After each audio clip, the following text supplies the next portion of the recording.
Sree Gokulam channel அன்பர்கள் அனைவருக்கும் அநேக கோட்டின நமஸ்காரங்கள். சனீஸ்வரர் மீனத்துல வக்ர பயிற்சி ஆயிருக்கார். ஆல்மோஸ்ட் ஒரு 138 நாள்ல இருந்து 140 நாள் வரைக்கும் இந்த சனீஸ்வரர் மீனத்துல இருக்கிறதுனால எந்த மாதிரியான பலன் அப்படின்னா, இதுக்கு முன்னாடி அவரு என்னெல்லாம் நமக்கு செய்யாம விட்டு போனாரோ அந்த விட்ட குறைய தொட்டு நிறைக்கிறதுக்காகவே இந்த தடவை சஞ்சாரம் ஆயிருக்காருங்க. அதனால அவசியம் இந்த வீடியோவை முழுசா பாருங்க. இது ரிஷப ராசிக்கான ஒரு முழு வீடியோ. சோ இந்த ரிஷப ராசி பொறுத்த வரைக்கும் சனீஸ்வரர் பொதுவா 9க்கும் 10க்கும் அதிபதியானவர்.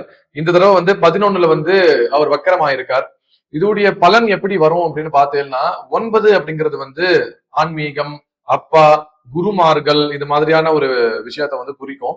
10 அப்படிங்கறது தொழில், வியாபாரம், அதுக்கப்புறமா அரசியல், இது எல்லாமே அதுல குறிக்கும். சோ கவர்மெண்ட் ஒர்க்கு கூட இதுல வந்துடும் வச்சுக்கோங்களேன். சோ இந்த எல்லா பர்பஸுமே நமக்கு ஒருவேளை அவர் ஹோல்டு பண்ணி வச்சிருக்காரு அப்படின்னால் அந்த எல்லா ஹோல்டையும் இந்த வக்ர பயிற்சினால கொஞ்சம் கொஞ்சமா ரிலீஸ் பண்ண ஆரம்பிக்க போறாருங்க.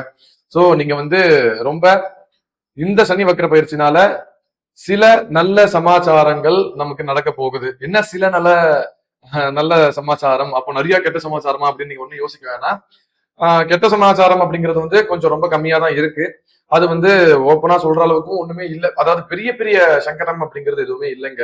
அதனால முழுக்க முழுக்க இந்த ரிஷப ராசிக்கு இந்த சனி வக்ர பயிற்சிங்கிறது பாசிட்டிவான ஒரு வைப்பு தான். ஃபர்ஸ்ட் 9ஆம் ஸ்தானத்துல இருந்து நம்ம ஆரம்பிக்கலாம்னு இருக்கேன். அப்பா மூலியமாக சொத்துகள் ஏதாவது நமக்கு வர வேண்டியது இருக்கு, ரொம்ப வருஷமா ஹோல்டுல இருக்கு, இல்லைன்னா தாத்தா அப்பா மூலியமாக வேற ஏதாவது ஒரு நல்ல விஷயம் அவர் பேர்ல நமக்குன்னு இல்லாம இருந்தாலும் அவர் எப்பயோ யாருக்கோ பண்ண நல்ல நல்ல புண்ணியங்கள், சமாச்சாரங்கள் எல்லாமே நமக்கு இந்த 140 நாள்ல வரப்போகுது, ஆக்டிவேட் ஆக போகுது நல்ல தரமா. சோ அதனால அதை நம்ம மிஸ்யூஸ் பண்ணாம நம்ம அதை யூஸ் பண்ணிக்கணும் அப்படின்னு நான் ஃபர்ஸ்ட் ஒரு பிரார்த்தனையா வச்சுக்கிறேன். ஒண்ணு. அதுக்கு அடுத்தது நிறைய ஆன்மீக பிரயாணங்கள் நம்ம போவோம், நிறைய கோவிலுக்கு போவோம். அதுக்கப்புறமா நம்மளுடைய குலதெய்வத்துக்கு போவோம். நம்மளுடைய குலதெய்வம் ரிலேட்டடான ஹோமங்கள், பூஜைகள் ஏதாவது ஒன்று நம்ம வீட்டுல பண்ணுவோம். திடீர்னு நம்மளுடைய மைண்ட் மாறும். இந்த மாதிரியான விஷயங்களும் நமக்கு இந்த 140 நாள்ல நடக்க போகுதுங்க. அடுத்தது உத்தியோகத்தை நான் சொல்றேன். சோ ரொம்ப நாளா உத்தியோகம் செட் ஆகாம ஏதோ கஷ்டப்பட்டு ஒரு வேலை பண்ணிட்டு இருக்கோம், இல்லைன்னா வேலையே கிடைக்காம ரொம்ப நாளா நான் வேலை தேடிட்டு இருக்கேன் அப்படின்னால் உங்களுக்கு இப்போ வேலை கிடைக்க போகுது.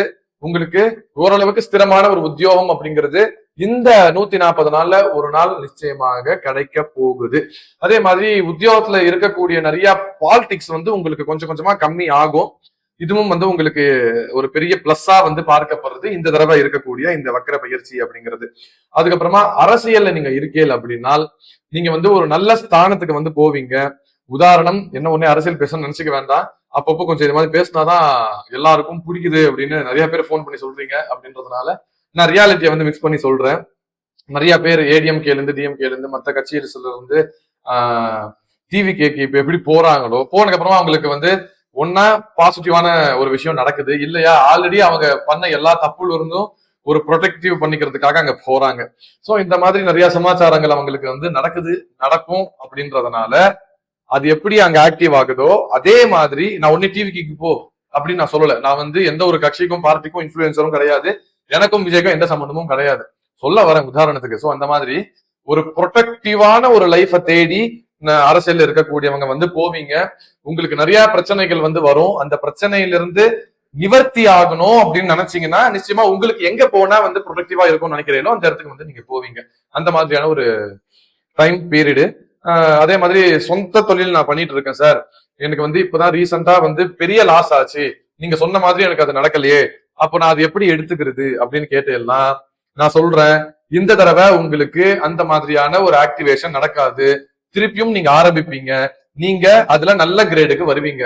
ஆனால் அகலகால் இல்லாம கொஞ்சம் கொஞ்சமா மூவ் பண்ணுங்க. இப்ப உதாரணம், நம்ம கிட்ட பணம் ரெடியா இருக்கும், அந்த நாலேஜும் இருக்கும், ஆனா ஃபர்ஸ்ட் டைம் நம்ம அதுக்குள்ள இறங்க போறோம். அப்படின்றதுனால நம்ம எடுத்த உடனே ஒரு ஸ்டேஜுக்கு போயிடலாம். நம்ம ஒரு பிராண்டிங்கா ஆரம்பிக்கும் போது நமக்கு ஈஸியா இருக்கும் எல்லாரையும் கவர் பண்றதுக்கு அப்படின்னு நினைச்சு கீழ இருந்து 10 ஸ்டெப்பை தாண்டி மேல போகணும்னு நினைக்காதீங்க. ஒரு ஸ்டெப்பா மேல போங்க. இப்ப உதாரணம், என்னுடைய ரியாலிட்டியை நான் உங்ககிட்ட சொல்லணும்னு நான் இப்ப நினைக்கிறேன். நான் ஃபர்ஸ்ட் ஜோசியம் கத்துக்கிட்ட உடனே வீட்டுல பார்த்தேன். அதுக்கப்புறமா வந்து இது ஒரு ஆபீஸ் மாதிரி இருந்தா நல்லா இருக்கும் அப்படின்றதுனால ஆபீஸ் தனியா ரெண்டுக்கு வாங்கி பார்த்தேன். ரெண்டுக்கு கொடுக்குற அளவுக்கு நமக்கு ஜோசியத்துல இருந்து காசு வருதாங்கிறது பார்க்கும்போது எனக்கு அது ஒர்க் அவுட் ஆச்சு. அதுக்கப்புறமா வந்து என்ன பண்ண, ஏசி போடணும்னு ரொம்ப நாளா வந்து நான் ஆசைப்பட்டுட்டு இருந்தேன். ஆனா இந்த நம்மளுடைய ஷாப்புக்கு பார்ட்டிஷன் இல்ல. பார்ட்டிஷன் போட்டாதான் ஏசி போட முடியும். அதுக்கு நான் ஃபர்ஸ்ட் காசு சேர்த்து வச்சுட்டு அப்புறமா ஃபர்ஸ்ட் இந்த பர்பஸ் கம்ப்ளீட் பண்ணிட்டு அதுக்கப்புறமா அங்க போய்க்கலான்னு ஃபர்ஸ்ட் பார்ட்டிஷன் போட்டேன். அந்த கமிட்மெண்ட் கம்ப்ளீட் பண்ணதுக்கு அப்புறமா தான் ஏசி போட்டேன். அதுக்கப்புறமா தான் இப்ப நான் யூடியூப்ல தொடர்ச்சியா வந்து வீடியோ போட்டுட்டு இருக்கேன் பீஸ்ஃபுல்லா. வரவங்களும் பீஸ்ஃபுல்லா ஜாதகம் பார்த்துட்டு போறாங்க. சோ இந்த மாதிரி ஒரு ஸ்டெப்பா நீங்க பண்ணணும்னு நான் வேண்டிக்கிறேன். இப்போ உதாரணம், என்கிட்ட அந்த டைம்ல காசு இருந்தது. நான் நினைச்சிருந்தேன்னா அட்வான்ஸ் கொடுத்து கையோட பார்ட்டிஷனை போட்டு ஏசியை போட்டு நான் ஒரு 1.5-2 லட்சம் லேப்டாப் வேற புதுசா வாங்கியிருந்தேன் அந்த டைம்ல. இது எல்லாமே வந்து ஒரு ஸ்டெப்பா தான் பண்ணனே தவிர எடுத்த உடனே நான் பண்ணல. ஒருவேளை ஒரு 1.5-2 லட்சம் ரூபாய் நான் ஒரே இடத்துல போட்டு நான் உட்கார்ந்து இருந்தேன்னா எனக்கு வரதுக்கு இன்வெஸ்ட் பண்ணது வரதுக்கு ரொம்ப லேட் ஆயிருக்கும். இல்ல அப்படின்னா எனக்கு வந்து இந்த ப்ரொஃபஷன் மேல நம்பிக்கையே இருந்திருக்காது. ஒரு பயத்திலேயே அதை அப்படியே அன்கம்ப்ளீட்டா வந்து விட்டுருப்பேன். இப்போ இது போட்டது எல்லாமே வேஸ்டா போயிருக்கும். சோ என்ன ஆச்சு, நான் 10வது ஸ்டெப்ல கால் வைக்கும் போது கீழே குதிக்கிற நேரம் வரும்போது குதிக்கிற மாதிரி ஆயிடுறது. திருப்பி நான் ஒரு ஸ்டெப்பா தான் மேல வர மாதிரி ஆயிடும். ஆனால் நான் வந்து என்ன பண்ண, ஒரு ஸ்டெப்பா எடுத்து மேல எடுத்து வச்சேன். அந்த மாதிரி உங்களுடைய ப்ரொஃபஷன்ல நீங்க எந்த வேலை செஞ்சாலும் பரவாயில்ல, எடுத்த உடனே உங்ககிட்ட காசு இருந்தாலும் கூட நாலேஜ் இருந்தாலும் கூட ஃபர்ஸ்ட் ஸ்டெப் எடுத்து வைங்க. கொஞ்சம் டைம் எடுத்துக்கோங்க. அது எப்படி போகுதுங்கிறத பார்த்து 2வது ஸ்டெப் எடுத்து வைங்க. அது மாதிரி ஒரு படியா எடுத்து வச்சு மேல போகும்போது ஒருவேளை நமக்கு பிராக்டிக்கலா நம்மளுடைய ஜாதகத்துல எந்த ஒரு டைம் சரியில்லாத நேரம் வந்தாலும் கூட, நம்ம கீழே விழணும்னு விதி இருந்தாலும் கூட ஒரு ஸ்டெப் தான் பின்னாடி வருவோமே தவிர 10 ஸ்டெப் தாண்டி போத்துன்னு கீழே விழ மாட்டோம். சோ அதனால மெயினா வியாபாரம் பண்றவங்களுக்கு இந்த பதிவை நான் வச்சுக்கிறேன். நீங்க ஒரு ஸ்டெப்பா எடுத்து வச்சுக்கோங்க. உங்களுடைய வியாபாரம் எங்கேயோ போக போகுதுங்க. இது எழுதி வச்சுக்கலாம். ஒண்ணு. அடுத்தது 11ஆம் வீட்டுல சனீஸ்வரர் வக்ரம் ஆயிருக்கார் அப்படின்றதுனால நிறைய டாக்குமெண்ட்ஸ் ரீதியான ப்ராப்ளம் உங்களுக்கு இருக்குன்னா அது எல்லாமே சரியாக ஆரம்பிக்கும். இப்ப உதாரணம் லேண்ட் இஷ்யூவோ இல்லைன்னா ஏதாவது பைனான்சியல் இஷ்யூவோ இல்ல வேற ஏதாவது ஒரு இஷ்யூன்னு வச்சுக்கோங்களேன். இது எல்லாமே லீகலான ஒரு இஷ்யூவா இருக்குன்னா அந்த லீகல் எல்லாமே உங்களுக்கு கொஞ்சம் கொஞ்சமா வந்து ரிலீஃப் ஆக ஆரம்பிக்க போகுது.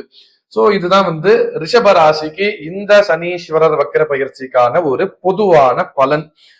மேற்கொண்டு இது வந்து நம்மளுடைய சுய ஜாதகத்தோட செட் ஆகுமா ஆகாதா அப்படிங்கறதுலாம் வந்து நம்மளுடைய ஜாதகம் பார்த்தாதான் கிளியரா வந்து சொல்ல முடியும்.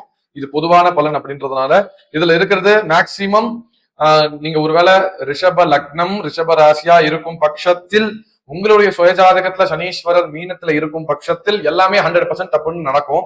ஒருவேளை இதுல ஏதாவது ஒரே ஒரு ஃபார்முலா தான் இருக்கு, இது எதுவுமே இல்லை அப்படின்னா முன்ன பின்னதான் இருக்கும். அதனால நீங்க உடனே வந்து நீங்க சொன்ன மாதிரி நடக்குது அது மாதிரிலாம் கமெண்ட் பண்ணாம நமக்கு எப்படி வேணும், அடுத்து என்ன மாதிரியான பதிவுகள் வேணும் அப்படிங்கறது மட்டும் நீங்க கேளுங்க. அவசியம் ஸ்ரீகோகுலம் சேனல் தொடர்ந்து இது மாதிரி நிறைய நல்ல நல்ல விஷயங்கள் பதிவுகள் போட்டுக்கிட்டே இருக்கிறதுக்கு ரெடியா இருக்குங்க. சோ அடுத்து மிதுன ராசியுடைய வக்கர பலன்ல நம்ம வந்து சந்திக்கலாம். அநேக கோட்டின நமஸ்காரங்கள்.